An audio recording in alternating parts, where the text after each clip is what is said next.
एक बार की बात है, एक चुड़ैल चाहती थी कि उसकी बेटी की शादी राजा से हो जाए। इसके लिए उसने चाल चली। जब रानी ने दो सुनहरे बालों वाले जुड़वा बेटों को जन्म दिया तो चुड़ैल ने उन्हें दो काले कुत्तों से बदल दिया और दोनों बच्चों को गोल्डफिश झील के पास जमीन में अलग अलग दफना दिया। राजा उस समय युद्ध पर था। जब उसे पता चला कि रानी ने दो कुत्तों को जन्म दिया है तो वह बेहद दुखी हो गया। पहले से ही हार का सामना कर रहे राजा ने गुस्से में आकर आदेश दिया कि रानी और उन बच्चों को गोल्डफिश झील में फेंक दिया जाए। जैसे ही सैनिक गए, राजा को पछतावा हुआ, लेकिन तब तक देर हो चुकी थी।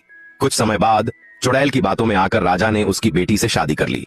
कई साल बीत गए और उसी झील के किनारे दो सुनहरी नाशपाती के पेड़ उगाए। राजा हर गर्मियों में वहीं बैठकर सुकून पाता था, लेकिन चुड़ैल को यह पसंद नहीं आया।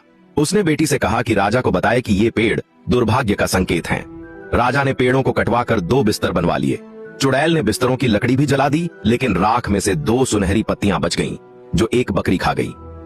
रात में चुड़ैल ने सुना कि बिस्तर बातें कर रहे हैं। वो जुड़वा बच्चे एक दूसरे से बात कर रहे थे।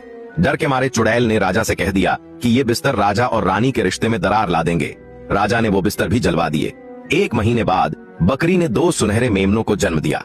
रानी ने बहाना किया कि वह बेहोश हो गई है और उसकी हालत ठीक करने के लिए इन सुनहरे मेमनों का मांस चाहिए। राजा ने अगले दिन उन्हें मरवा दिया।